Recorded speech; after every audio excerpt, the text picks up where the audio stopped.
Hey guys, welcome back to my channel. I'm Humna. And I'm Danish. And together we are Humnish. Okay, listen, I know it's been a really long time since we've made a Hookah with Humna video, but this is going to be different. We're going to be doing a new segment called Ask Humnish. If you have any questions you want us to answer, or if you need any advice from us, you can either DM me on TikTok, go on our website and ask in the little Ask Humnish portal. We have one. I will leave it in the description bar below. Make sure you use it. And it's anonymous. Yeah, it's anonymous. Even if you ask me, DM me, I'm still gonna keep it anonymous. Unless you're a hater, I may or may not blast you. First, I want to explain where we've been for a while, because we haven't made any videos recently.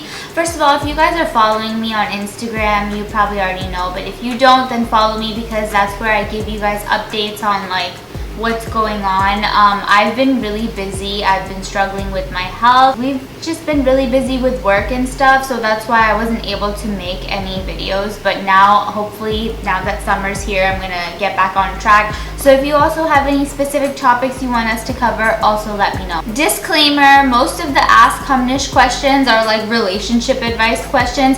We are not relationship counselors. We are not experts. We've just been in a relationship over 5 years now, so that's why we feel like we can tell you guys our opinions if we want to, if you want to know. Share our experiences. But just disclaimer, anything that we say, use your own judgment. Please don't make a decision based off of the advice that we're giving you and then be like, oh, I'm only doing this because this person y'all told me to. No, okay? We're just telling you based off of what we think, what we would do if we were in your shoes. So make sure that you're using your own mind, your own judgment when you make these actual decisions. And also, if you are under 18, if you are a minor asking us questions, we both don't want to be put in a situation where we're giving minors advice, okay? So anything we say, again, this is just the biggest disclaimer I can give you, because there are a lot of sensitive people out there these days in the world. So I just want to make sure that we know, that you know, that we know, that we all know what's going on, okay? If that made any sense. So let's do this. I have some DMs from people. Some of the DMs that I got, actually, I answered some of them already through DM, but I still wanted to incorporate it in this video, because in case somebody else is going through the same thing or something similar, I want it to kind of encourage you guys to not only use our Ask Humnish feature, but also if you can relate to it, give us your opinion and your advice too in the comment section below, so we can start a conversation around it. Okay, so I'm just gonna read the entire thing, everything she sent me, because it's just I want you guys to understand. It's very long, okay? So brace yourselves. Okay, my parents, especially my dad actually, are so strict that I can't even explain. I'm 22 years old now. He can't see me hanging out with any guy friends or having guys in my life. He thinks it's gonna destroy me. He thinks I'm gonna be safe if I don't have any guy friends. I live in New York and I've been living by myself for the past 3 years now. So a few days ago, she posted pictures of herself from Eid on her family Facebook account, and her dad told her that you shouldn't have any other guys on the Facebook page aside from females in the family. So this girl has a boyfriend. She's had a boyfriend for 2.5 years now. Her mom knows about him, and her mom likes him. She's talked to him on the phone, but she doesn't want her to get married to him. Now, this is the part where it gets tricky. So she doesn't want her to marry him because he does not have a higher education degree. So he hasn't been to college. She likes him as a person. She's only talked to him on the phone a couple of times, and she knows that he's been there for her in bad situations and he's been helpful towards her, but she just can't accept her daughter marrying this guy. But she's stressed out, and her boyfriend is also stressed out because both of them want to get married. They want to settle down. His parents know about it, but they're very supportive. They know how her parents are and how her situation with her dad is very complicated. So she's just going with the flow. She doesn't know what to do. Her boyfriend is 24 years old. He works in a bank as a teller, and he is getting a promotion as a CSR soon, but She's confused. His parents don't have a stable financial system either, so he supports his parents, okay? Both of his parents are unemployed, and her mom knows all of this, and she's obviously giving her pressure about the entire thing. So, that's a lot. That's a lot. Like, I can't even imagine. This is too much. So, I just want to say there's a couple of red flags here in this whole... Actually, you know what? Let's ask Danish, because from a guy's point of view, because I already know, I've already made up my mind about this whole situation, but I don't know, like, what's your insight on it? I agree, there's too many red flags. I can't really count all of them. I think the first thing is that if her mom has already spoken to him and she is telling her that, you know, she's kind of shady about it, there must be a reason. But they've been together for a while, right? For what, 2.5 years or so? Yeah, she said 2.5 years they've been together. So they've been together for 2.5 years, and he's supporting his family financially.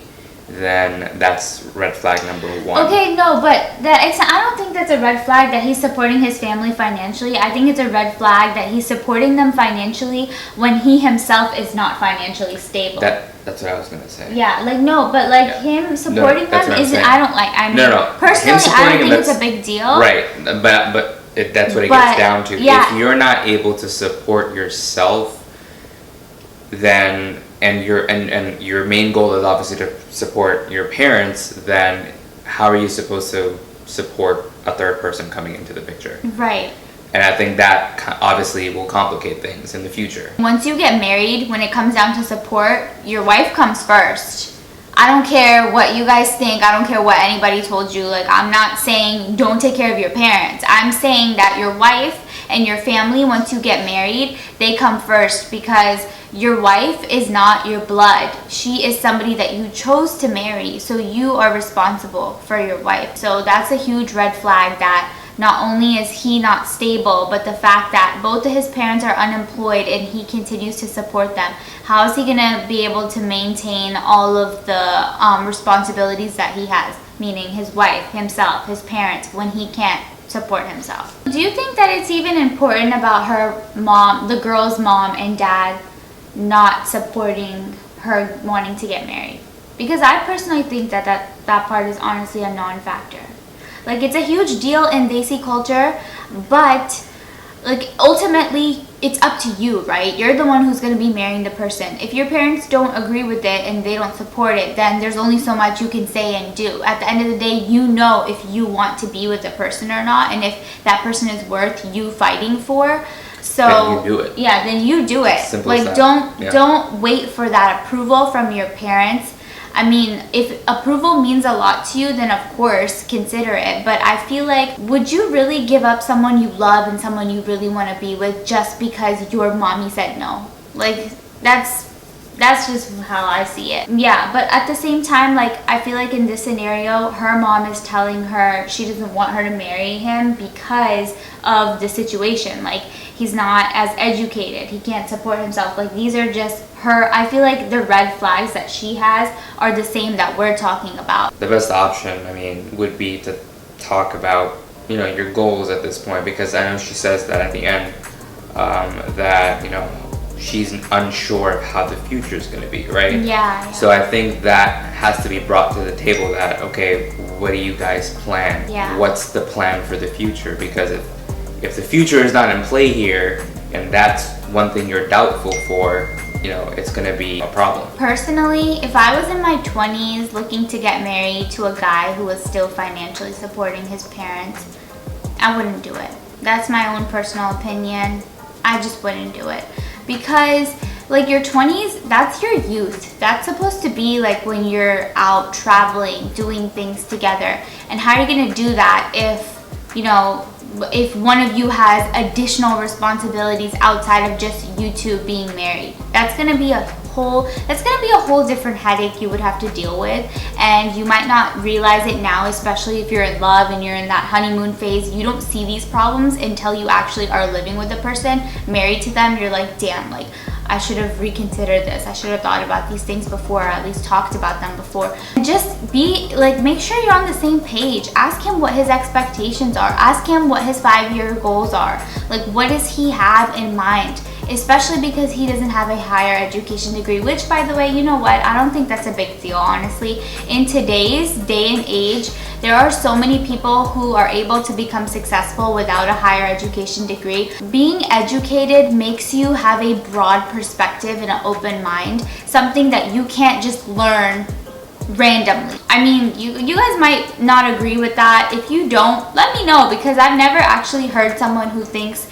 that education, and I don't mean it like you need education to be successful, because we all know, we've all seen it. There's so many people who've had rags to riches stories without any education. So I don't think that that part is a huge red flag. And as a guy, I think that if I was in a scenario, I wouldn't be ready for marriage.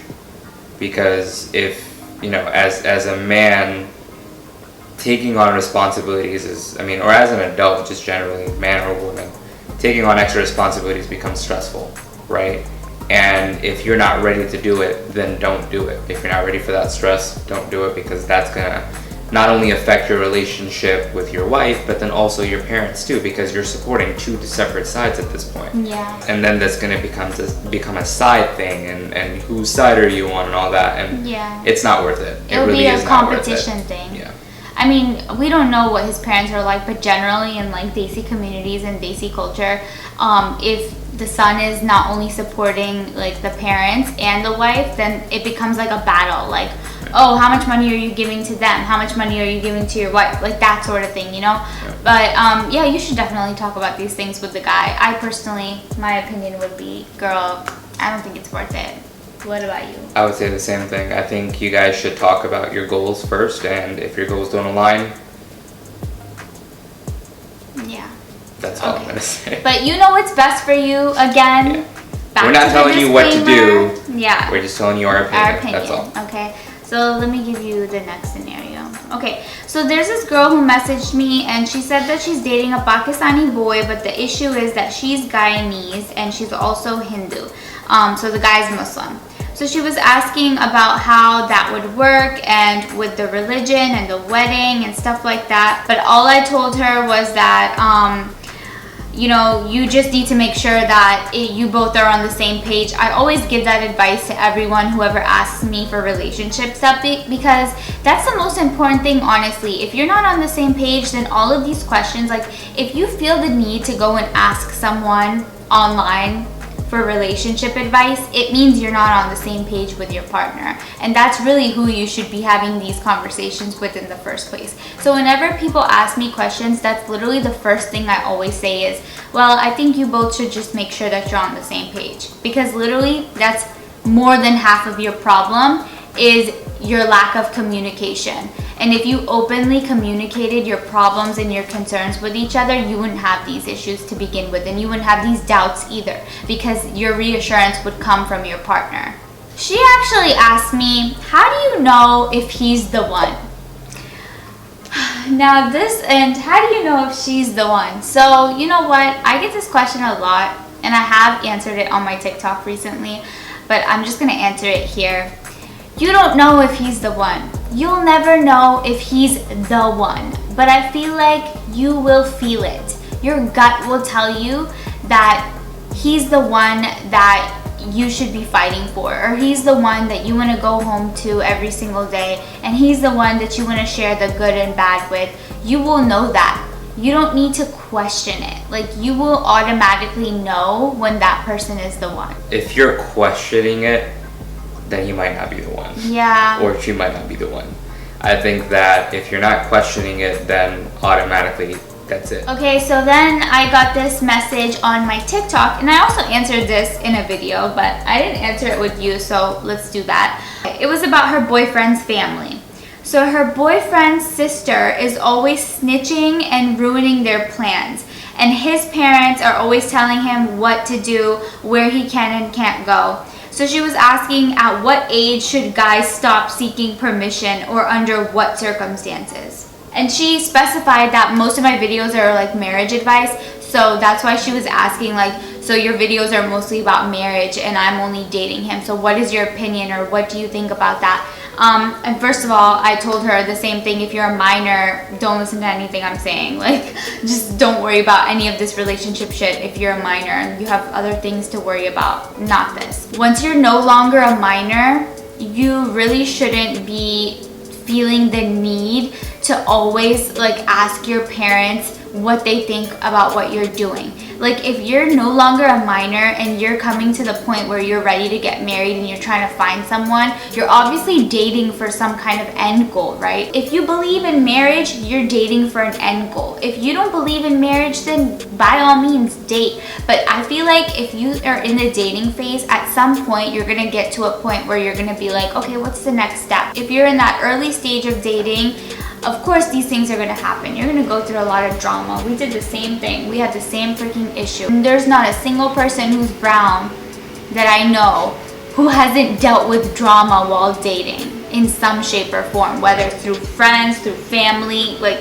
of course. So the guys in this situation, I think that since they are no longer minors, they should have that conversation with their parents that they are on the road to becoming an independent man. And to do that, you need to start making decisions on your own. There's nothing wrong with making wrong decisions or right decisions, because the path to becoming independent, those are your lessons, right? You learn what you did wrong, and you learn what you did right, and you keep moving forward from there. Now, in our culture, it's always the guy is told what to do. There's no independence, and then when you get married, you're expected to become independent. You automatically go to your parent for advice. That is not independence at that point. You are literally being coddled. You're being stopped from growing as a man at that point. And I think that is very, very important. Talk to your parents, don't be disrespectful or anything, but it's just reality. Your parents might not like what you're saying and things like that, but at the end of the day, it has to be done, because you are not gonna move forward as long as you're coddled. So I got this message from a girl on TikTok. She said, "Girl, I'm married to a Pakistani man and I'm an American. Any help with this? Our cultures sometimes clash." No duh. "The language barrier doesn't help sometimes either. I try to learn Urdu, but it's hard." Okay, I don't know why, but this DM was just so funny. Like, I read it and I was like, hold up. So you're married to a Pakistani guy, right? There's a language barrier.